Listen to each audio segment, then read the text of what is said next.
자, 여러분들 반갑습니다. 이번 이야기는 시청자 계절님께서 찾아오셨습니다. 오늘 참으로 기이한 이야기가 될 것 같은데 어떤 이야기인지 출발을 해보도록 하겠습니다. 네, 여보세요? 계절님. 네, 안녕하세요, 돌비님. 반갑습니다. 네, 반갑습니다. 네, 오늘 이렇게 또 어려운 자리 해주셔서 감사드립니다. 아닙니다. 네. 저야말로 감사드립니다. 오늘 해주실 이야기가 좀 기묘하면서 기이하면서 또 섬뜩한 부분도 분명히 같이 섞여 있는 것 같아요. 네, 맞습니다. 제가 어린 시절에 겪었던 이야기예요. 알겠습니다. 그러면 어떤 이야기인지 차근차근하게 또 이야기해 주시면 좋을 것 같습니다. 바로 출발을 해보도록 할게요. 렛츠고! 기리십니다. 계절이죠.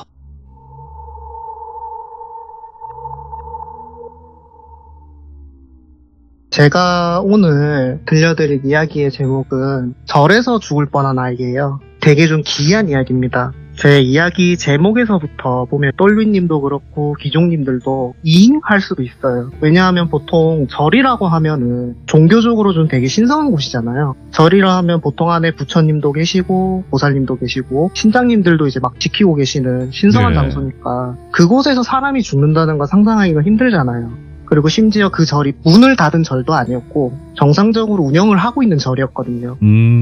이 이야기의 시작은 멀리 좀 앞으로 가야 돼요. 네. 제가 아직 태어나지 않았던 어머니 뱃속에 있었던 태아 때부터 거슬러 올라가게 돼요. 시기는 보통 임신 12주차 정도 되는데 팔과 다리가 모두 형성되고 아이의 성별도 구별할 수 있잖아요.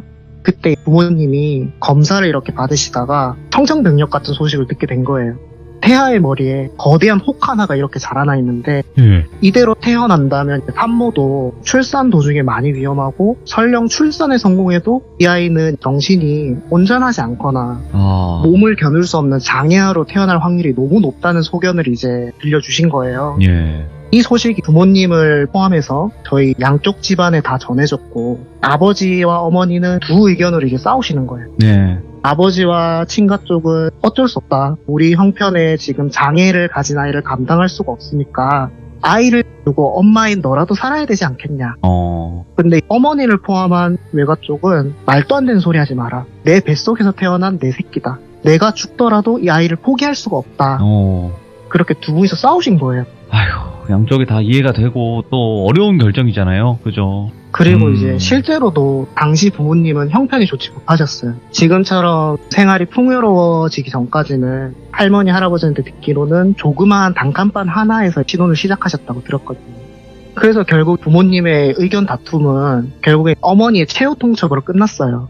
그러니까 어머니께서는 아버지한테 당신이랑 당신 집안이 내 새끼를 라고 하니 알겠다. 우리 갈라서자. 이혼하고 내가 나와서 우리 어머니랑 아버지랑 셋이서 키우겠다. 예. 당신 가라. 이렇게 하시니까 어머니랑은 절대 죽어도 헤어질 수가 없었던 아버지는 결국 저를 낳는 쪽으로 찬성하셨다고 해요. 예. 저한테 나중에 이거를 좀 사과를 하셨어요. 나중에 가서는. 저도 이해를 했고요. 네. 그날 이후로 어머니는 정확히 어딘지는 말씀을 드릴 수는 없는데 어머니가 만삭이 되셔서 출산 직전까지 정말 하루도 빠짐없이 꾸준하게 그 절에 가셔서 부처님이 계시는 대웅전에 앉아 아이를 건강하게만 낳을 수 있게 해달라고 매일 우시면서 부처님께 기도를 드렸다고 해요. 비가 오든 눈이 오든 날이 덥든 춥든 매일 절에 방문하셔서 아이를 건강하게만 낳을 수만 있다고 해달라고 울면서 부처님께 맨날 기도드리니까 그 모습이 당시 소문이 쫙 퍼져서 절에 계시는 스님들과 보살님들 모두 안타까운 시선으로 저 엄마는 뭐가 저렇게 배가 절에 불러가지고 부처님께 기도를 드리냐 그런 소문까지 돌았다고 해요. 근데 정말 그 어머니의 정성어린 기도가 통한 건지 병원에서 방문해서 아이의 상태를 확인할 거 아니에요.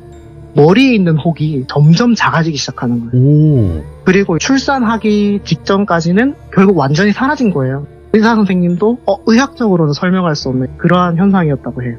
결국 그렇게 저는 어머니 덕분이죠. 어머니의 간곡한 기도와 이제 정성으로 지금 이 세상에 태어나게 되었습니다. 그리고 이제 시간은 흐르고 흘러서 이 사건이 6살 때 벌어지는데요.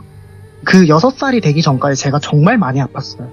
1년에 거의 대부분은 병원에 입원해가지고 있는 거예요. 네. 그 정도로 제가 몸도 많이 안 좋고 사건 사고도 많이 일어나니까 절에 좀 많이 다녔어요. 어머니랑 할머니 관심 속에서 이제 그렇게 자라났는데 제가 그때 당시에는 부산의 만독동에서 살고 있었어요. 그 만덕동에는 산 쪽으로 해서 절이 하나가 있는데 예. 이제 그 절이 여기는 지명을 말해도 될 것 같아서 말씀을 드리는데 석불사라는 이름의 절이에요. 이 절이 산 위쪽에 있는데 양쪽 절벽 사이로 부처님들과 신상들과 보살님들이 이렇게 조각되어 있어요. 거대하게. 그래서 입소문을 타고 관광객이 해마다 방문할 만큼 조금 웅장함을 자랑하는 절이에요. 제가 불교를 깊게 믿는 부모님을 따라서 저도 어린 시절부터 그 절에 방문해서 기도드리고 삼배도 드리고 그랬는데 예. 그 사건이 일어난 날은 부처님이 오신 날이었어요. 바로 석가탄신일이죠. 부처님께 기도를 드리고 보살님들께 기도를 드리고 산신령님께 기도를 드리고 난 다음에 저희 가족은 항상 마지막에 용왕님께 기도를 드리러 가요. 사진에서 오른쪽에 보시면 동굴이 하나 이렇게 있는데요. 그러니까 사진 기준으로 오른쪽이죠. 예. 그쪽이 동굴인데 안에 들어가면은 끝에 들어가면 이제 용왕님을 모시는 석상이 하나 있고요. 그 다음에 그 아래가 낮은 절벽인데 절벽처럼 땅이 이렇게 딱 끊어져 있고 그 아래에는 수로처럼 이렇게 이어져 있어요. 물이 이렇게 차 있는 거죠. 부처님이 오신 날이니까 사람이 정말 많잖아요. 절이니까 다들 기도드리러 오니까 저랑 부모님이랑 3명이서 동굴을 이렇게 들어가는데 네. 저 동굴이 정말 좁아요. 그러니까 성인 2명이 간신히 들어가거든요. 몸집이 작은.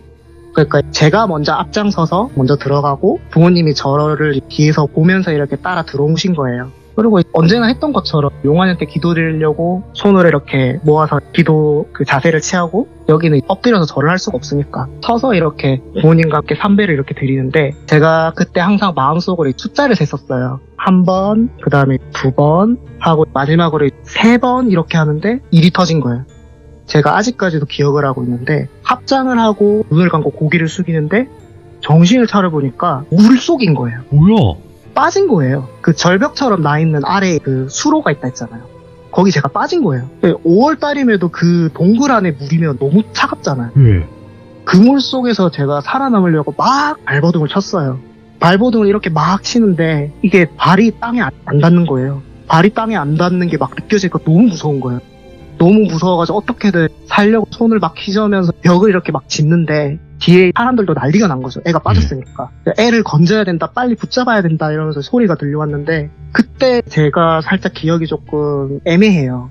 아버지의 팔이 제 옷의 뒤쪽 그 옷의 멱살을 잡는 게 느껴졌거든요. 네. 그게 느껴진과 동시에 이제 한 어느 정도 약간 힘으로 줄다리기를 하는 것처럼 이렇게 안 빠지다가 저를 건져내신 거예요. 결국에는. 그게 참 신기했던 게 지금 저는 살이 좀 포동포동하게 쪄있거든요. 네. 근데 그때 당시에는 제가 앞에 말씀드렸잖아요. 제가 좀 아파가지고 몸이 많이 허약해서 다른 애들보다 약했거든요. 또래 애들보다. 몸무게가 별로 안 나가고. 근데 저를 엄청 힘겹게 건져내신 거예요. 결국 아버지는 저를 건져내는데 성공하셨고 저는 죽을 뻔하고 물에 빠져가지고 온몸이 다 젖었으니까 저는 그때부터 하염없이 울기만 한 거죠. 예. 그리고 나서 저는 기억이 잘 없어요. 그냥 하루 종일 운 것만 기억이 나요. 어머니가 어디선가 모포 같은 걸 들고 오셔서 저를 막 닦아주시면서 그랬던 것까지는 기억이 나는데 네. 절에서도 당연히 난리가 났대요. 부처님이 오신 이 경사스러운 날에 애가 절에서 기도를 하다가 물에 빠져 죽을 뻔한 거잖아요. 어머니 말씀으로는 그때 당시 절의 주지 스님을 포함한 모든 스님들이 전부 다 달려오셨대요. 애가 빠졌으니까. 그러니까 아버지도 나중에 말씀하시는 게 평소 저희 가족 항상 거기서 기도를 드리니까 예. 애가 그냥 평범하게 이렇게 1번, 2번 이렇게 하다가 3번 되니까 애가 너무 자연스럽게 거기 빠졌다는 거예요. 약간 당구장에서 당구를 치면은 공이 이렇게 홀에 들어가잖아요. 그렇게 들어가는 것처럼 애가 그냥 자연스럽게 슝 퐁당하고 빠진 거래요. 아버지는. 그 사건이 일어나고 또 제가 성인이 됐을 때 예. 어머니께 제가 그 얘기를 했어요. 엄마 나 예전에 그런 일이 있었지 않았냐. 절에서 물에 빠져 죽을 뻔했잖아 라고 하니까 어머니가 그런 적이 있었다 하더니 이제는 뭐 말해도 괜찮겠지 하면서 그 후일담을 얘기해 주시는 거예요. 저희 어머니가 그 사건이 일어나고 얼마 지나지 않아서 당집을 방문하셨대요. 저희 어머니가 당집을 정말 싫어하시거든요. 어머니가 좀 영적인 그런 게 있으셔서 그런가 당집에 깃발이 이렇게 흔들리잖아요. 깃발 꽂아주잖아요. 그거만 봐도 머리가 아파온대요, 어머니는. 그런데 아들이 절에서 죽을 뻔했으니까 가신 거예요. 예. 무슨 일이 있나 싶어서. 그래서 방문을 해서 무당이 말을 해주는데 죽을 고비를 정말 잘 넘겼다고 그렇게 말을 했다고 해요. 그러면서 저희 어머니한테 말씀하시는 게 당신 아들 절에서 기도하면서 무사히 태어난 거 아니냐. 근데 그 무사하게 태어나게 해준 것이 부처님의 원력뿐만이 아니래요. 그럼요? 저도 몰랐고 어머니도 몰랐던 사실이었는데 그 절 바로 앞에는 조금 작은 산 하나를 넘어서 동해 바다가 코앞에 있었다고 해요. 예. 그래서 제가 그 얘기를 듣고 알아보니까 실제로 절 넘어 조금만 더 가면은 부산국제여객선 터미널이 있어요. 항구가 있는 거죠. 예. 바다가 있는 거예요, 정말로. 그래서 그 무당이 말하기를 동해의 용왕님께서 저를 무사히 태어나게 해주시는데 많은 힘을 쓰셨다고 해요. 그래서 용왕님이 제가 자신의 아들과 다를 바 없이 생각하고 있었다고 해요. 그러니까 어머니는 이상하잖아요. 그러면은 잘 보호를 해줘야지. 왜 애를 물에 빠져서 죽게 냅두시는 거냐. 그러니까요. 그리고 심지어 애가 용왕님한테 기도까지 드리고 있지 않았냐. 그런데 무당의 대답이 조금 저는 좀 되게 충격적이었어요. 왜요? 무당이 하는 말이 제가 아까 말씀드렸잖아요. 자기 아들처럼 생각하신다고. 자기 아들처럼 생각해서 데려가려고 하신 겁니다. 이 얘기를 듣는데 소름이 돋더라고요. 그래도 제가 이 무당 다음 이야기를 듣고 조금 괜찮아진 게 굳게 마음 드신 계획을 용왕님이 실패하셨으니까 데려가실 마음을 접은 것 같다.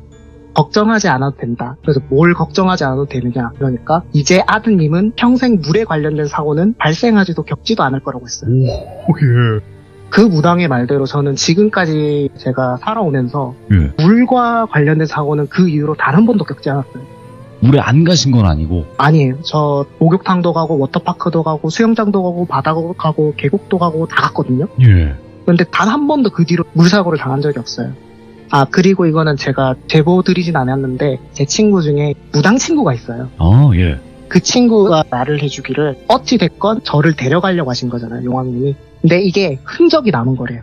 용왕님이 이렇게 데려가려고 하시면서 제 몸에 흔적이 남았기 때문에 예. 물귀신이라든가 기타 여러 잡기들은 제 몸에 손을 댈 수도 없다는 거예요. 와, 예. 그리고 이야기는 어떻게 여기서 끝나게 되는데요. 여담으로 지금 제가 한 몇 달 전에 그 용왕동굴 있는 쪽을 가봤거든요. 예. 방문할 기회가 있어서. 근데 지금은 제가 빠졌던 그 수록과 절벽 그 사이를 완전히 콘크리트를 부어놨더라고요. 아, 막았구나. 아예 그냥 사람이 빠질 수도 없게 그냥 막아버리셨더라고요. 절에서. 그래서 막았구나. 그렇게 하면서 옛날 생각을 했던 그런 기억이 있습니다. 이야, 뭔가 이게 기묘하네요, 확실히. 네, 되게 좀 기묘하고 좀 기이하죠. 야, 근데 그게 있어요. 이게 뱃속에 있을 때부터 뭐 생과사를 오간다거나 이런 분들이 또 여러 가지 일들을 많이 겪더라고요. 근데 그런 걸 겪지 않게끔 하시려는 어머님의 피나는 노력이 있으셨고 그 노력 때문에 신이 또 감동한 게 아니었을까 생각을 해요, 저는. 네, 정말 어머니한테 감사한 일이죠. 진짜 이게 부모가 되어 봤을 때 얼마나 그게 안타까운 일이에요. 얼마나 쉽지 않고. 예. 오늘 계절님께서 그래도 이 절에서 물에 빠져 죽을 뻔한 아이라고 또 이야기를 들려주셨었긴 했는데 그 말이 너무나 이해가 되고 용왕님의 표식이 남아있기 때문에 웬만한 잡귀나 물귀신들 뭐 이런 건 아예 건드리지도 못한다. 이 부분도 좀 소름 끼치긴 하네요, 확실히. 다른 면으로. 아, 그렇죠. 저도 좀 듣고서 많이 놀랬었어요. 그래도 오늘 이렇게 이야기 해주셔서 다시 한번 감사드리고 계절님에게는 항상 좋은 일만 가득하시고 건강 조심하시고요. 네, 감사합니다, 돌리님. 네, 너무 감사합니다. 네, 감사합니다. 네. 자, 이번 이야기는 시청자 키메라님께서 시들무에 처음으로 방문을 해주셨는데 긴장도 많이 되시겠지만 이번 이야기 꼭 해봐야겠다 라고 생각이 드셔서 이렇게 신청을 하게 되셨는데요. 바로 만나보도록 할게요. 네, 여보세요? 키메라님. 아, 네, 안녕하세요. 잘 들으시나요? 네. 네, 아이고, 목소리가 아주 깔끔하게 잘 들립니다. 아, 네, 다행입니다. 네, 아이고, 오늘 그래도 어려운 자리에 함께 해주셔서 다시 한번 감사드립니다. 아, 네네. 네, 키메라님께서 오늘 참여하시게 된 이유가 지인분이 또 겪은 일이 있어요, 보니까. 네. 간단하게 어떤 이야기일까요? 일단 제가 어릴 때부터 알고 지낸 대표님 이야기인데요. 대표님? 네. 네네. 저희 가게 단골 손님이셔가지고 어릴 때 저희 부모님 가게에 근데 최근에 좀 일이 있으셨다고 해요. 그걸 들으신 거구나. 네, 저희 엄마가 들으시고 저한테 이야기를 잠깐 해주셨는데 예. 이게 조금 무서워서 무서운 이야기를 들으신 거구나. 네. 오케이, 알겠습니다. 자, 그러면 키메라님께서 들으신 그 이야기는 어떤 이야기일지 그 대표님의 이야기도 들어보도록 하겠습니다. 렛츠가! 길이십니다. 키메라요!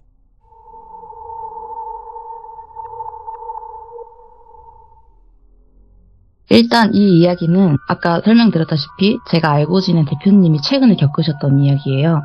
일단 저희 부모님이 제가 중학생 때 지방에서 작은 음식점을 하나 하셨어요. 사연 주인공의 대표님은 저희 부모님 가게의 단골 손님이셨고요. 네. 제가 항상 학교 끝나면 그냥 교복 입고서 부모님 가게를 도왔다 보니까 저를 되게 이뻐하셨어요, 대표님께서. 근데 대표님은 이미지가 되게 풍채도 좋으시고 운동도 즐겨 하시고 남성적인 이미지가 강한 분이셨어요. 근데 오래전부터 알고 지낸 분이라서 그런지 저희 부모님이 그 가게를 폐업하고 정리한 후에도 가끔씩 저희 부모님께 안부 전화를 하시더라고요. 제가 성인이 되면서 저희 가족은 다른 지역으로 이사를 가게 됐어요. 그러다 보니까 대표님의 소식은 점점 뜸해졌고요. 대표님의 고향은 그 지방 지역의 변두리 쪽에 정말 말 그대로 논밭 있고 마을 사람들이 몇 안 되는 시골인데요. 몸이 좀 많이 편찮으신 홀어머니가 계신 어머니 댁이래요. 근데 대표님이 결혼을 하시고 나서는 아내분이랑 읍내에서 가정을 꾸려서 살았는데 네. 그 시골과 멀지 않은 곳이라서 어머니 댁에 매일같이 가셔서 병간호를 하셨대요. 근데 꽤 오랜 시간 동안 홀어머니를 그렇게 잘 모시다 보니까 그 마을에서는 소문이 자자한 효자셨어요. 근데 저희 외할머니 댁도 그 부근이거든요. 그래서 몇 주 전에 엄마가 할머니 뵙고 오는 길에 우연히 대표님을 마주쳤다고 해요. 근데 진짜 사람이 이렇게 야일 수가 있나 싶을 정도로 사람이 너무 말라있고 눈이 퀭하니 그냥 풀려 있었대요. 그래서 몰골이 말이 아니길래 저희 엄마는 지나가는 대표님을 붙잡고 인사를 건네셨다고 해요. 저희 엄마를 보시고 대표님도 반갑게 인사를 받으셨고 너무 오랜만이다 보니까 읍내로 같이 이동해서 카페에 앉아서 대화를 좀 하자. 예. 그렇게 해서 카페에 가서 대화를 하게 됐다고 해요. 저희 엄마께서 안부를 물으셨겠죠. 왜 이렇게 말랐냐? 야위였냐? 어떻게 지냈냐? 뭐 이런 안부를 물으셨는데 그 편찮으신 어머니께서 몇 개월 전에 돌아가셨다고 이렇게 이야기를 하시더래요. 예. 그래서 어머니에 대한 애정이 너무 지극한 사람인데 어머니가 돌아가셨다고 하니까 그래서 사람이 이렇게 야위였구나. 힘드니까. 예. 많이 힘들었구나 라고 엄마는 생각을 하셨대요. 근데 대표님이 그 이후에 들려주신 이야기가 너무 충격적이었대요. 왜요? 대표님 어머니께서 돌아가신 거는 약 6개월 전이었고 한두 달간 진짜 힘들게 시간을 보내셨는데 아내도 있고 자녀들도 있기 때문에 좀 마음을 어떻게 잘 추스리고 일상으로 돌아가자 이렇게 생각하고 더 바쁘게 지내셨다고 해요. 근데 기존에 운영하던 회사가 조금 휘청이니까 음식점 하나를 내자 해서 읍내 쪽에 이것저것 임대 나온 가게들을 보러 다니셨대요. 한참 둘러보던 중에 살짝 변두리 쪽에 위치했지만 평수도 어느 정도 크고 방도 여러 개 딸려있는 식당 한 곳을 발견하셨대요. 예. 주차장도 있고 홀도 있고 방도 한 4개 정도가 딸려 있으니까 이 정도면 꽤 괜찮다. 그리고 마침 권리금도 없더래요. 그래서 너무 마음에 들어서 며칠 내에 계약을 바로 하고 가게 안에 전 주인이 쓰던 집기들이나 너무 훼손된 벽지나 이런 것들은 직접 뜯고 수리하고 버리건 버리면서 혼자 돈 안 들이고 열심히 정리를 하셨대요. 예. 근데 이게 한 번 손대다 보니까 일이 조금 커져서 이거 한 달은 해야 오픈할 수 있겠다 생각이 들으셨대요. 그래서 며칠을 수리했을까 어느 날 혼자 뚝딱뚝딱 고치고 수리를 하다가 해가 지고 몸이 너무 고대지니까 4개의 방 중에 좌식 테이블 아시죠? 고깃집 테이블 같은 거 그거 2개 정도 들어갈 만한 작은 방에 들어가서 잠깐 몸을 뉘었대요. 눕자마자 너무 피곤해서 깜빡 잠에 들었는데 이게 뭐 꿈인지 현실인지 머리맡에서 여자 울음소리가 너무 구슬프게 나더래요. 정말 너무 서럽게 울어서 예. 울음소리만 들어도 그냥 가슴이 막 저릿저릿하더래요. 그래서 고개를 살짝 들어서 머리맡을 확인을 하는데 돌아가신 어머니가 머리맡에서 대표님을 내려다보면서 눈물을 뚝뚝 흘리면서 너무 슬프게 울고 계시더래요. 그래서 대표님은 놀랬지만 일단 반가운 마음과 그리운 마음이 막 뒤섞이고 어머니의 울음소리를 들으니까 가슴이 더 막 찢어질 것 같더래요. 엄마 왜 울어? 엄마 왜 울어? 엄마 아파? 왜 우는 거야? 하면서 막 같이 우셨대요. 그렇게 밤새 어머니를 바라보면서 한참을 우셨대요. 아침이 되고 울다가 지쳐서 깼는데 퉁퉁 부은 눈으로 일어났고 진이 빠질 정도로 그냥 하루 종일 울었다 보니까 그날은 아무것도 못 하시더래요. 그래서 멍하니 그냥 일하는 둥 마는 둥 하루를 보내고 저녁이 되니까 너무 피곤해서 그냥 집에 가서 잘까 생각을 했지만 뭔가 우는 엄마의 모습이라도 한 번 더 보고 싶으셨나 봐요. 그래서 그 방에 들어가서 다시 잠을 자려고 애쓰셨대요. 속으로 엄마 오늘도 내 꿈에 나와주세요 하면서 이제 시간이 지나고 잠이 들었을 때쯤 서서히 서러운 울음소리가 들리더래요, 다시. 근데 역시 돌아가신 어머니가 대표님 머리에 무릎베개를 해주시고는 아주 그 슬픈 표정으로 대표님 얼굴에 눈물을 뚝뚝뚝 떨어뜨리면서 또 서럽게 울고 계시더래요. 엄마, 왜 울어? 도대체 왜 우는 거야? 아직 좋은 곳을 못 갔어? 왜 그래요, 왜? 하면서 또 펑펑 우셨대요. 근데 어머니는 대답 한 번 없이 계속 그냥 울기만 하시더래요. 그게 일주일간 지속이 됐고 일주일 만에 거의 7kg가량 살이 빠져가지고 예. 대표님을 본 아내분이 이제 놀란 마음에 병원에도 데려가고 가게에도 아예 못 나가게 하셨대요. 당신 이러다가 죽겠다고. 도대체 어디 아픈 거냐고. 막 걱정을 하면서 집에 눕혀놓고는 아무것도 못하게 하니까 그럴 만도 한 게 먹지도 자지도 못하고 일주일 동안 그렇게 울었으니 몰골이 말이 아니었겠죠. 근데 대표님은 본인 몸도 마음도 너무 힘들지만 일단 어머니가 우시는 게 가슴이 너무 아프더래요. 내가 오늘 가게에 안 나가면 엄마가 텅 빈 방에서 그냥 혼자 우시려나 싶고 막 혼란스러우셨는데 그렇게 아내가 말리고 만류해도 아내가 잠들자마자 몰래 집을 빠져나와서 그 가게로 또 가셨다고 해요. 방에 들어가서 또 잠을 자고 또 어머니를 마주 보고 펑펑 울고 멍하니 하루를 보내다가 잠에 들면 또 우는 엄마를 보고 펑펑 울고를 계속 반복을 하셨대요. 그렇게 2달이 흘렀답니다. 그러니까 뭐 그냥 가게 정리나 수리는 할 수가 없는 상황인 거죠. 몸도 마음도 너무 피폐해졌고 그렇게 2달을 지내니까 30kg 가까이 살이 빠지더래요. 주변 사람들이 못 알아볼 정도로 야위어가고 야. 이제 그쯤 되니까 아내분은 도저히 걱정이 돼서 못 참겠더래요. 그래서 몰래 무당집에 가보셨다고 해요. 근데 대표님이 독실한 기독교 신자시거든요. 그래서 몰래 무당집에 갔는데 가서 자초지종을 설명을 하셨을 거 아니에요. 그렇죠. 남편이 요즘 매일 돌아가신 어머니가 보인단다. 어머니가 매일같이 머리맡에서 우신다고 한다. 남편이 2달째 힘들어하고 있고 뭐 체중이 30kg 가까이 빠졌다. 도와달라. 어떻게 해야 하냐 막 이야기를 하고 있는데 무당이 말을 딱 잘라먹더래요. 그거 엄마 아니야. 이러시더래요. 아내분은 온몸에 소름이 끼치고 막 그래서 무당 입만 이렇게 쳐다보고 있는데 무당은 단호한 표정으로 그거 엄마 아니니까 마주보고 울 필요 없어. 그리고 그 가게 정리하고 나오라고 그래. 거기 터가 안 좋든 뭐 귀신이 장난치는 거든 간에 아주 괴롭히는 방법이 악질인 귀신이니까 기 다 빨려서 죽고 싶지 않으면 가지 말라 그래. 이렇게 말씀을 하시더래요. 이제 너무 무서워지잖아요, 아내분은. 그래서 네. 바로 대표님은 전화를 걸어서 집에서 만나자고 했대요, 당장. 집에서 만나자마자 당신 거기 가지 마라. 그거 어머님 아니란다. 그거 당신 귀신한테 홀린 거다. 위험하니까 당장 가게 다시 내놓고 다른 곳 찾아보자. 이렇게 막 이야기를 하는데 대표님은 믿고 싶지가 않았대요. 그렇게 날 보고 서럽게 우시는데 예. 우리 엄마가 아니라니. 말도 안 된다고 우리 엄마일 거라고 막 울분을 토하고는 밖에 나가 차에 시동을 걸고 이 심란한 마음을 어떻게 진정시키고 머릿속을 막 정리를 하고 있는데 정신 차려보니 자기가 어느새 그 가게를 향해서 가고 있더래요. 아내가 말했던 무당의 말이 계속 귀에 맴도는데 자기는 그냥 엄마가 너무 그리워서 미치겠고 그게 정말 엄마일 수도 있다는 생각에 사로잡혀서 그냥 계속 보고 싶더래요. 가게가 눈에 보일 때쯤 아내한테 전화가 왔대요. 전화 받자마자 아내가 딱 한마디 하고 그냥 전화를 끊어버리더래요. 예. 어머님은 절대 당신을 힘들게 하지 않았을 거야. 그렇게 말을 했대요. 예. 그 순간 뒤통수를 세게 맞은 듯한 기분이 들었대요. 그렇게 착하고 한평생 나의 행복과 건강만 빌면서 사셨던 어머니가 매일 나타나서 내 가슴을 찢어지게 하고 이렇게 병들게 만드실 리가 없더래요. 근데 막상 그렇게 생각하니까 그 가게가 갑자기 막 음침해 보이고 오. 뭔가 으스스하더래요. 예. 그래서 그날은 그냥 집에 돌아가서 푹 주무셨다고 해요.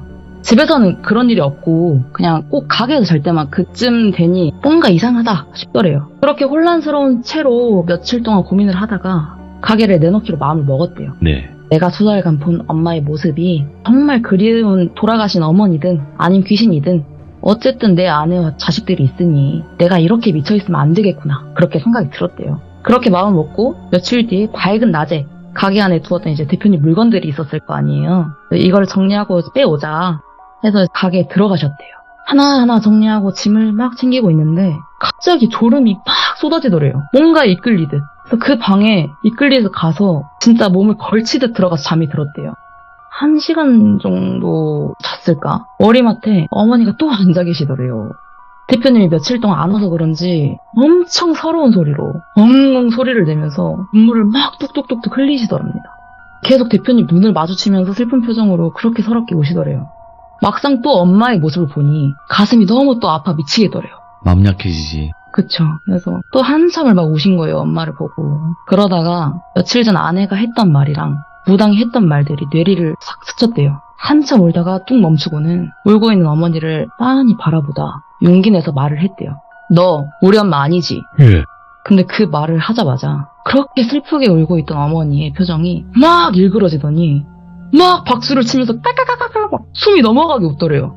그냥 얼굴은 막 일그러진 채로 미친 듯이 고개를 막 흔들면서 입을 쩍 벌리고는 박수를 막 신나게 치면서 막 웃더래요. 비웃듯이 그냥 미친 여자처럼. 그걸 보고 누가 멀쩡하겠어요. 기절한 건지 뭔지 그냥 눈 떠보니까 아직 뭐 밤도 아니고 그냥 해가 져가고 있는 저녁이었대요. 뭐 짐이고 뭐고 그냥 무서우니까 뛰쳐나와서 급하게 집으로 가셨대요. 그 가게는 며칠 뒤에 사람들이랑 같이 들려서 정리를 하고 집으로 돌아온 뒤부터는 그렇게 어머니의 흉내를 내던 귀신이 보이지 않았다고 해요. 대표님은 그게 의문이래요. 아직도 그게 자신이 만들어낸 엄마를 그리워하는 그런 것 때문에 생긴 환상인지 아니면 정말 귀신이라는 게 그 턱귀신이라고 하죠. 자기한테 장난을 쳤던 건지 모르겠다고 했대요. 저희 엄마한테. 예. 이제 뭐 저희 엄마를 마주쳤던 건 그 돌아가신 어머니 댁 그 우시던 그 어머니 댁 정리를 하기 위해서 가셨다가 마주친 거라고 해요. 우연히. 그래서 며칠 전에 엄마가 안부를 좀 묻고자 연락을 하셨는데 뭐 다시 건강도 조금씩 회복 중이고 괜찮아지고 있다고 하더라고요. 예. 진짜 뭐 대표님이 본 게 어머니를 그리워해서 만들어낸 환상일까? 아니면 무당의 말대로 악하고 잔인한 귀신의 장난이었을까? 여기까지. 야. 근데 이 가족 그 모습을 흉내내는 귀신들은 많이 있거든요. 근데 그 목적이 그냥 말 그대로 그냥 전기만 빨아먹으려고 그런 걸지 그 이상의 무언가가 있을지는 모르겠지만 그게 참 뭔가 악독하네요. 네, 너무 잔인하지 않나요? 그러니까 네. 그걸 너무나 쉽게 무너질 걸 아니까. 그쵸. 야, 근데 키메라님이 말씀을 굉장히 잘하시네. 아, 근데 너무 아쉽네. 혹시 뭐 키메라님이 겪은 거나 아니면 가족분들이 겪은 이야기 뭐 짤막한 거라도 뭐 하나 없겠죠? 감사하죠. 이건 뭐 근데 결론이 없는 이야기인데 괜찮아요. 이제 저희 아빠가 낚시를 굉장히 좋아하세요. 근데 흔히 많이 들어보셨을 거예요. 물귀신. 근데 뭐 뭔가를 확인했다. 예. 뭐 뭔가를 당했다. 이런 건 아니고 밤낚시를 그렇게 좋아하셔서 저희를 할머니 댁에 맡겨놓고 엄마 아빠가 오붓하게 밤낚시를 하러 여행을 갔다고 해요. 근데 막 낚시를 하려고 하는데 그날따라 물고기도 안 잡히고 돌아가자. 숙소로 돌아가자 해가지고 저수지 쪽이었는데 차를 몰고 숙소로 향했대요. 근데 저수지 옆에 좀 으스스하잖아요. 가로등도 몇 개 없고 긴 도로가 이렇게 쭉 펼쳐져 있었는데 그날따라 안개도 많이 끼고 아 으스스하다 하고 가고 있는데 저 멀리 절대 거기는 뭐 민가가 없는 곳인데 흰 물체가 하나가 보이더래요.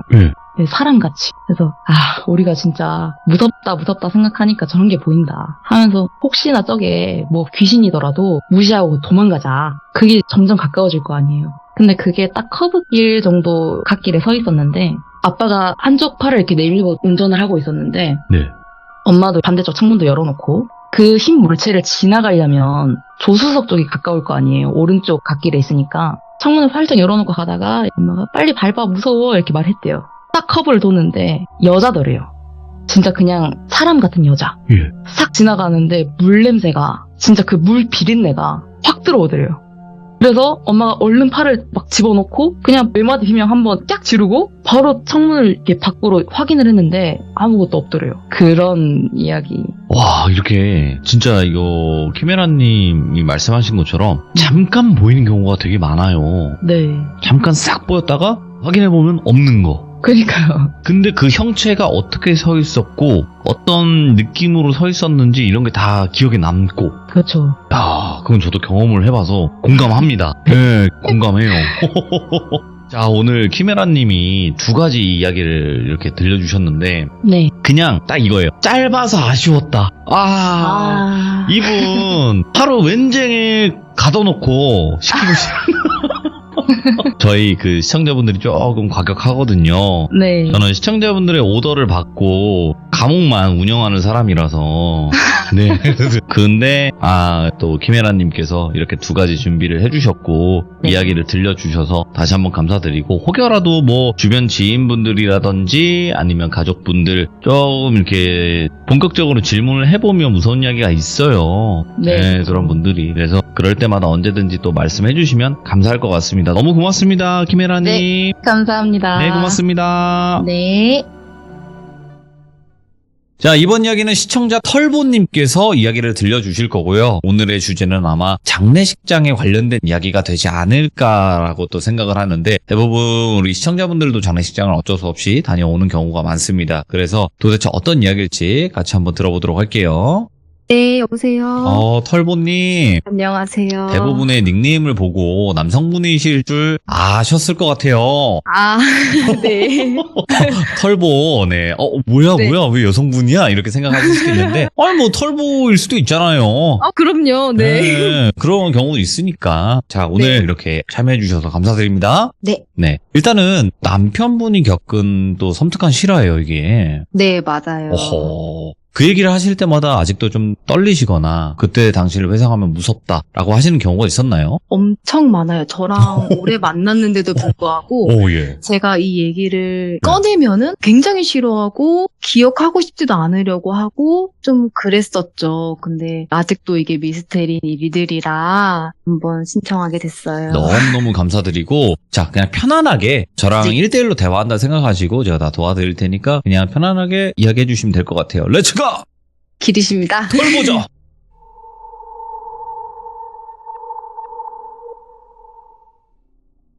이거는 제가 겪은 게 아니라 저희 남편이 몇 년 전에 실제로 겪은 경험담이고요. 어느 때와 같이 일을 하는 날 친구에게 전화 한 통이 걸려왔어요. 할아버지가 갑작스럽게 돌아가셨다라는 연락을 받고 장례식장을 가야 하는 상황이었는데 연락을 받은 친구들 한 4명 정도가 모여서 당연히 갑자기 연락을 받았으니까 저녁 늦게 일이 다 끝나고 출발을 하게 됐겠죠. 평소라면은 오랜만에 만났겠다 술도 한 잔씩 먹고 왔을 텐데 장례식장이 지금 현재 살고 있는 곳이랑도 굉장히 멀 뿐더러 내일 일에도 지장이 없어야 하기 때문에 술도 안 먹고 한 새벽 3시? 굉장히 늦은 새벽이죠. 다시 도착했다고 해요. 원래 저희 남편은 장례식장을 갔다 오면 뭐 마트든 편의점이든 뭐 일부러 사람 많은 곳을 다녀오고 꼭 현관문 앞에서는 부모님께서 미신일 수도 있겠지만 뭐 소금을 뿌려주신다거나 뭐 성수를 뿌려주시면서 기도를 좀 해주신다고 했어요. 네. 근데 그날은 새벽이기도 하고 너무 늦어서 너무 피곤했겠죠. 그러니까 뭐 한 번은 무슨 일 있겠어 하고서는 그냥 쓰러지듯이 잠이 들었다고 해요. 어허. 근데 그 뒤로 이상한 일이 계속 일어나기 시작하더라고요.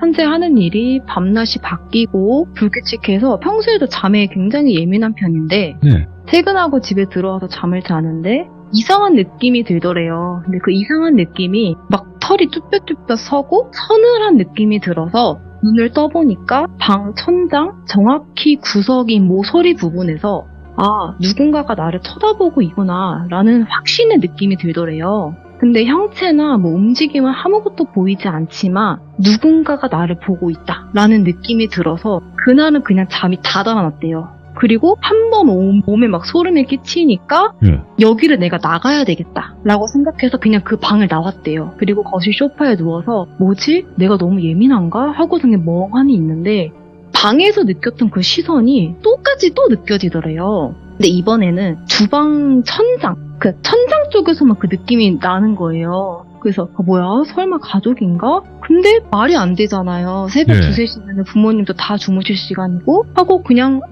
내가 진짜 일이 너무 힘든가 보구나 하고 그냥 넘어갔대요. 네. 그리고 그날은 그냥 해가 떠버리고 했는데 그날부터 시작해서 앞으로 한 2주 정도 자려고 누우면은 시선이 너무 느껴지고 모른 척하고 자려고 몸 움직이면은 바로 가위가 눌려버리고 가위가 또 풀리면 또 시선 느껴지고 이거를 계속 반복을 한 거예요. 2주 내내. 그러니까 잠도 깊게 못 잤을 뿐더러 당연히 신경이 곤두서고 예민해졌겠죠. 그러다가 문제의 날이 다가왔는데 내가 잠을 이렇게 못 자다간 죽겠구나 싶어서 어떤 게 느껴지든 난 그냥 신경 쓰지 말자 하고 그냥 눈을 감았대요. 근데 그날은 형체가 보이더라는 거예요. 네. 첫날 처음에 그 시선 느껴졌던 그 천장 모서리 부분에서 할아버지가 쪼그려 앉아서 우리가 옛날에 공중 화장실 같은 데 가면 화변기 있는 거 아시죠? 화변기에서 용변 보듯이 쪼그려 앉아서 자기를 쳐다보고 있더래요. 근데 그 불이 꺼지고 그 새벽에 그 밤인데 그 눈이 마주친 거죠. 근데 형체가 보이는 게 그날이 너무 처음이라 몸이 그냥 굳고 공포감이 온몸을 휩싸여서 그냥 보기만 했대요. 근데 그 형체도 쉽게 다가오지도 않았고 남편을 헤어지도 않았대요. 그러니까 너무 무서워서 그냥 해가 뜨려면 몇 시간 지나야 되고 내가 이 집엔 당연히 있을 자신이 없어서 그냥 집 밖으로 뛰쳐나왔대요. 그리고 평소에 일하던 사무실로 왔는데 사무실에 와서도 말이 안 되는 거잖아요. 그러니까 자꾸 생각해봤자 좋을 게 하나 없고 나는 진짜 아니야 내가 이상한 거야 내가 이상한 거 하고서는 그냥 막 평소보다 일도 더 하고 게임도 밤새 하고 막 그렇게 했대요. 근데 이런 생활을 더 이상 할 수 없겠다는 생각이 들어서 부모님한테 그동안 있었던 일을 다 털어놓았대요. 어머님 제가 요즘 너무 이상한 일이 일어나는데 자르고 누우면 자꾸 이상한 게 보여요. 도와주세요 라고 이제 도움을 청한 거죠. 근데 가만히 부모님이 듣다가 성당을 데리고 가셨대요. 근데 어렸을 때부터 원래 천주교 신자였는데 학업이랑 바쁘다는 핑계로 성당을 자주 못 갔었대요. 근데 그날은 남편도 너무 힘드니까 부모님이 가자고 해서 그냥 아무 말 없이 따라가고 뭐 기도도 하고 오랜만에 뭐 그러니까 마음도 편해지고 너무 안심이 됐다 하더라고요. 그날은 거짓말처럼 뭐가 느껴지지도 않고 푹 잤대요. 거짓말처럼 다시 일상을 찾은 거죠. 그리고 한 달 정도 뒤쯤에 지인인데 그걸 똘비라고 칭할게요. 똘비네 가족이랑 같이 바닷가로 1박 2일 동반 여행을 가게 됐어요. 그날은 저도 같이 있었던 날이고 근데 똘비는 몇 개월 전 장례식장을 함께 다녀온 일행 중에 한 명입니다. 일행들은 이런 옷이나 이런 거 다 정리하고 네. 똘비랑 남편은 근처에 저녁거리를 사러 수산시장을 가게 됐어요. 근데 가기 전에 저희가 여행을 간 길이니까 잘 모르고 회사 펜션 사장님께 가까운 수산시장이 어딘지 알아보고 있는 것을 확인하고 출발했다고 해요. 근데 해는 니엇니엇 해지는데 아무리 기다려도 남편이 안 오는 거예요. 저희 일행을 눈여겨보는 사장님이 다가와서 물어보시더라고요. 왜 안 오시냐? 저희가 뭐 더 준비해드리려고 하는데 왜 안 오세요? 라고 묻길래 제가 뭐 가는 길에 뭐 커피라도 마시고 오나 봐요. 이러고 말하는데 사장님의 반응이 너무 찝찝했어요. 그때 거기를 갸우뚱하고 굉장히 미심쩍어하시면서 아무리 초행길이라고 하지만 너무 가깝고 여기 큰 길 나가면 바로 보이는 데다 라고 하면서 이상해 하시는 거예요. 그리고 1시간쯤 지나서 돌아왔어요. 돌아와서 왜 이렇게 늦었냐 라고 물어보니까 똘비랑 남편 다 계속 이상해 계속 이상해 이런 말만 하는 거예요. 그래서 일단 진정 좀 하고 앉아서 얘기를 좀 들어보자 라고 하니까 차 안에서 이상한 일을 겪었다고 하더라고요. 그래서 일단 차 안의 상황으로 다시 설명을 드리면 수산시장으로 내비게이션을 입력하고 출발했는데 출발과 동시에 똘비가 말을 꺼내더래요. 야, 너 요즘 뭐 별일 없냐? 이러더래요. 남편이 무슨 일? 뭐 똑같지? 이러고 말았는데 아니 그때 우리 장례식장 갔다 온 날 나 그날부터 가위를 계속 눌린다. 네. 나만 그래? 너는 안 그러니? 라고 딱 물어보더래요. 그래서 남편은 너무 무서웠대요. 내가 이거를 어디다가 말을 한 적도 없는데 나만 이상했던 게 아니구나 라고 해서 차 안에서 그동안 있었던 일 그 똘비한테 다 털어놨대요. 그랬는데 그 먹을거리를 사고 차 안에서 막 그 얘기를 왔다 갔다 했겠죠. 그리고 나서 우연히 창밖을 봤는데 너무 이상하더래요. 창밖 풍경이. 출발하였을 때는 너무 잘 깔린 아스팔트 길이었는데 그런 길은 온데간도 없고 그냥 흙길을 달리고 있더라는 거예요. 그래서 내비게이션이 알려주는 대로 막 따라가는데 점점 차는 막 산으로 가고 있고 자동차 바닥에 다 긁히는데도 막 이상한 길로 가고 있고 그 순간 남편이 근데 원래 이렇게 먼 거리였나? 라는 의문이 들더래요. 예. 그리고 해는 막 다 지고 이래서 이대로 가면 그냥 죽겠다. 이런 직감이 들어서 그냥 차를 멈췄대요. 그리고 똘비랑 내려서 막 주위를 확인해 보는데 산이라 아무것도 보이지도 않고 암흑이고 그냥 야산이더래요. 등산로가 있는 산도 아니고 야산이었대요. 그래서 둘 다 차 안에서 마침 그 장례식장 갔다 온 날을 이야기하고 있던 참이었고 너무 무서워서 차가 그냥 막 긁히든 뭐 부셔지든 그냥 신경 쓰지 말고 왔던 길 그냥 반대로 왔대요. 내비도 입력 안 하고 왔대요. 그리고 막 오다가 숙소랑 가로등 불빛이 보이는 걸 보고 좀 안심을 했다고 해요. 그러면서 똘비랑 남편이 저를 똑같이 쳐다보면서 우리 홀린 것 같아. 이 말을 똑같이 하는 거예요. 그래서 저는 그냥 뭐가 울려. 아이 뭐 왜 이래. 우리 여행하는데 그냥 즐기면서 가자라고 그냥 넘겼어요. 그리고 나서 남편이 집으로 돌아왔는데 다행히 뭐 할아버지나 그런 건 보이진 않았는데 남편이 독립을 해서 자취를 하게 됐어요. 근데 남동생이 있는데 남동생이 남편이 쓰던 방을 옮겨서 쓰게 됐거든요. 근데 갑자기 남동생한테 전화가 오는 거예요. 형, 여기서 잘 때 괜찮았어? 나 여기서 자기만 하면 가위가 너무 눌리는데 그러면서 대답을 막 들을 새도 없이 막 질문을 하더래요. 그러니까 남편은 그 일에 대해서 어머니한테만 털어놓은 상태고 나머지는 아무도 모르는 상태였거든요. 근데 남편이 그제서야 동생한테 다 얘기했대요. 그러니까 동생이 평소에 조금 수맥에 관심이 많은 편이었어요. 그래서 수맥봉을 사용해서 온 집안의 수맥을 다 확인했거든요. 예. 근데 그 집에서 딱 한 곳만 수맥이 흐르더라는 거예요. 거기는 바로 그 남편이 쓰던 방, 구체적으로 침대 머리 부분에서만 수맥이 흐르는 거예요. 그래서 내가 중심이 잘못됐나라고 또 해보고 또 해봤는데 결과는 똑같았어요. 그 뒤로 남편이 쓰던 방에서는 아무도 안 자고 현재는 그냥 사용하지 않는 창고 위주로 옷이나 물건을 보관하거든요. 예. 그리고 몇 개월 뒤에 저랑 남편 둘만 충청도로 또 놀러 가게 됐어요. 네. 그 바닷가로 또 놀러 가게 됐는데 운전하고 가다가 풍경이 너무 익숙하길래 제가 물어봤죠.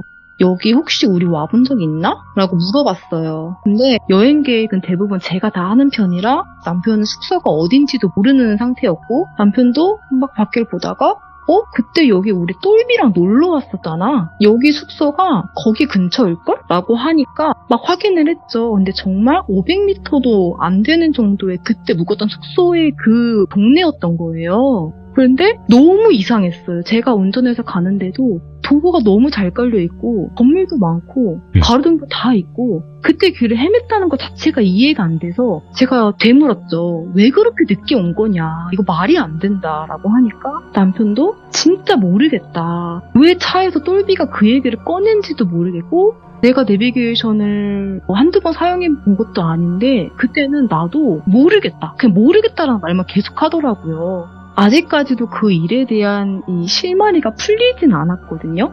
근데 제가 그때 얘기만 하면 너무 힘들어하고 한숨부터 쉬면서 아예 안 들으려고 하기도 하고요. 제가 그때 그 남편의 얼굴을 보면 얼굴이 하루하루 다르게 수척해가고 예. 네, 잠을 못 자서 너무너무 괴로워하던 기억이 아직도 생생히 나거든요. 예. 그래서 앞으로는 장례식장을 다녀오면 그냥 바로 집으로 귀가는 절대 안 하고요. 무슨 일이 있어도 소금이나 뭐 성수 이런 거 아니어도 어디든 꼭 들렸다가 오려고 하는 습관 같은 게 생겼다고 할까요? 야. 네. 괜히 그런 게 아니에요, 이게. 네, 저도 뭐 괜찮겠지라고 했는데 남편의 일을 옆에서 너무 다 겪고 듣고 보고 했잖아요. 네. 그러니까 이게 괜히 그런 게 아니구나라는 걸 또 한 번 깨닫는 일이었습니다. 야, 이게 너무 이야기도 잘하시고, 이거 털보님은 귀신 보신 적은 없나요? 저는 네. 귀신을 직접적으로 보지는 않았지만 네. 저는 좀 꿈에 굉장히 예민한 그런 기질이에요. 그래서 꿈을 잘 꾸시는구나. 네, 그래서 다음에는 제가 털보님이 아니라 털보 신부라고 할까요? 라고 해서 제 사연을 한 번 더 신청해서 소개드리고자 합니다. 그럼 털보가 남편이었어요? 털보가 남편이에요. 얼마나 털이 많으시길래, 예. 아우. 야, 상남자시네. 그래서 이거구나. 털보님이. 네, 맞아요. 그러니까 내 남편의 사연을 대신 전달하는 거니까 일단 털보. 그 다음에는 네, 털보 아내. 그쵸, 털보 마마라고 해도 되고. 네. 알겠습니다. 오늘 그래도 털보님 아내분께서 털보 마마님께서 그래도 네. 남편분 대신에 이야기를 이렇게 깔끔하게 잘 전달해 주셔서 다시 한번 감사드리고 또 다음번에는 좀 섬뜩하고 또 길게 이야기해 주셔도 되니까 편하게 해주세요. 네, 감사합니다. 네, 고맙습니다. 네. 근데 장례식장 이야기나 우리들이 겪는 그런 일들이 뭐 매번 다 같은 사람들한테 뭐 일어나는 그런 게 아니라 재수 없으면 이런 경우가 있을 수 있다고 하거든요. 근데 여러분들도 장례식장 갔다 오면서 어떤 뭐 행위나 그런 미신의 뭐 일종인 무언가를 분명히 하시겠죠. 하지만 괜히 이런 말이 있는 게 아닌 것 같다라는 생각이 드는 또 섬뜩한 이야기가 아니었나 생각이 듭니다. 시청해주신 모든 분들 감사드립니다. 고맙습니다.